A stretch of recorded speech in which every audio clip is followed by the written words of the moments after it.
Dan untuk segmen ini pertanyaan dimulai untuk calon wakil presiden nomor urut 1, Bapak Muhaimin Iskandar. Untuk itu kami persilahkan panelis untuk mengambil undian subtema di dalam fishbowl. Kami persilahkan Ibu Poppy Ismalina untuk mengambil dan memperlihatkan ya kepada calon wakil presiden dan moderator.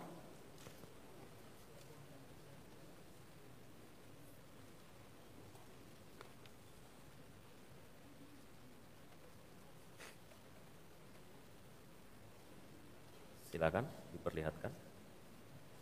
Oke. Perkotaan. Baik, selanjutnya Ibu Retno Agustina Eka Putri untuk mengundi huruf A, B, atau C.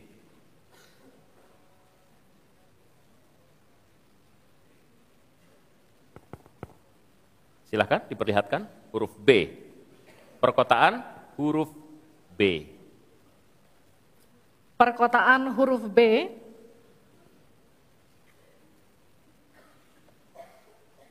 Kita akan buka amplop pertanyaan yang masih disegel. Dan kami kembali ingatkan kepada para calon wakil presiden untuk mendengarkan dengan seksama, karena kami hanya akan membacakan pertanyaan satu kali. Pertanyaan untuk calon wakil presiden nomor urut 1, Bapak Muhaimin Iskandar. Dengan subtema perkotaan. 56% penduduk Indonesia tinggal di perkotaan dan mencapai lebih dari 70% di tahun 2045.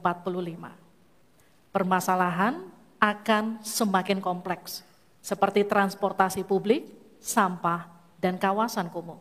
Pertanyaannya, bagaimana strategi paslon menyiapkan instrumen fiskal khusus untuk mengatasi masalah tersebut? Waktu Bapak untuk menjawab 2 menit. Kita mulai ketika Bapak mulai berbicara. Silakan. Terima kasih. Perkotaan ini menjadi kebutuhan untuk terus menjadi bagian dari pembangunan nasional kita. Di antara kebutuhan pokok dari perkotaan ini adalah infrastruktur yang memadai. Dan dalam kerangka agar tidak terjadi penumpukan penduduk di dalam satu perkotaan, maka pembangunan perkotaan harus dibikin merata di berbagai tempat.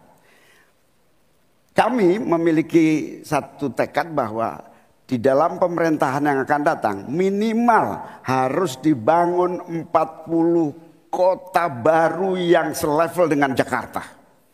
Dengan kemampuan menampung jumlah penduduk, memberikan sarana dan prasarana yang memadai, sekaligus kemampuan untuk terjaganya lingkungan yang memungkinkan untuk sehat, termasuk kehidupan yang memberikan kenyamanan bagi seluruh penduduknya, di mana perumahan tidak terlampau jauh dari pusat-pusat pekerjaan, di mana akses pendidikan bisa sampai pada yang dibutuhkan.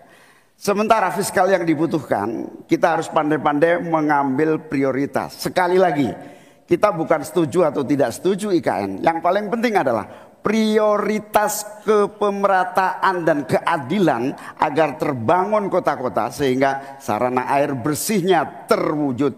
Balikpapan kasihan, Banjarmasin kasihan, Pontianak kasihan. Karena apa? Kota-kota ini dalam waktu singkat bisa kita sulap menjadi lebih baik. Karena apa? Fiskal yang kita sediakan dirata adilkan di masing-masing perkotaan. Terakhir, bahwa perkotaan membutuhkan pendanaan, kita harus libatkan investasi swasta yang kita beri kepercayaan lebih baik lagi. Terima kasih. Saya berikan kesempatan kepada Pak Gibran, Cawapres nomor 2 untuk menanggapi. Waktu Anda 1 menit, silahkan. Gus Muhaimin ini agak aneh ya. Pengen bangun kota selevel Jakarta tapi nggak setuju sama IKN. Tapi ya monggo lah ya, nggak apa-apa. Yang jelas untuk permasalahan perkotaan kita harus menggarap transportasi umumnya. Kita pastikan transportasi umum ini aman, nyaman, terutama bagi kaum disabilitas, lansia, dan anak-anak. Lalu kita pastikan transportasi umum ini ada digitalisasinya. Sekarang kan sudah ada teman bus. Nah ini harus kita replikasi di beberapa kota juga. Lalu untuk mungkin di level-level kota kecil kita pakai skema buy and service. Sehingga masyarakat bisa mencoba menggunakan transportasi umum secara gratis. Lalu untuk masalah kumuh, nah ini perlu kolaborasi BSPS dari Kementerian PUPR, RTLH dari Pemda, dan juga CSR dari swasta. Terima kasih. Harap tenang. Terima kasih. Waktu Anda masih tersisa? Habis? Cukup. Ya. Selanjutnya calon wakil presiden nomor urut 3, Bapak Mahfud MD untuk menanggapi. Waktu untuk menanggapi 1 menit Bapak. Kita akan mulai ketika Bapak mulai berbicara. Silakan. Ya, Cak Imin, saya agak kaget juga mau membangun 40 kota selevel Jakarta. Ya, apa itu bisa dilaksanakan 5 tahun Bapak menjadi presiden dan wakil presiden? Berapa kota dalam 5 tahun? Ini IKN aja sudah puluhan tahun baru dilaksanakan, itu pun yang investasi baru dalam bentuk janji, belum ada yang melaksanakan. Nah gitu kan. Lalu saudara 40, luar biasa menurut saya, 40 kota selevel Jakarta yang sudah metropolitan seperti itu. Lalu juga pembiayaannya menurut Pak Muhaimin, kalau nanti kita membentuk 40 kota itu, pembiayaannya itu APBN, APBD, atau perlukah lembaga khusus seperti tadi ditanyakan oleh panelis melalui moderator. Ini perlu dijawab dulu agar semuanya tidak spekulatif. Selesai. Baik. Mohon maaf waktu Anda habis. Kami akan kembalikan ke Pak Muhaimin. Mohon tenang, belum selesai. Pak Muhaimin, waktu Anda untuk menanggapi atas tanggapan dari Pak Gibran dan Pak Mahfud. Waktu Anda, silakan. Ya, yang saya sampaikan seperti Jakarta itu memiliki standar upaya sampai menuju Jakarta.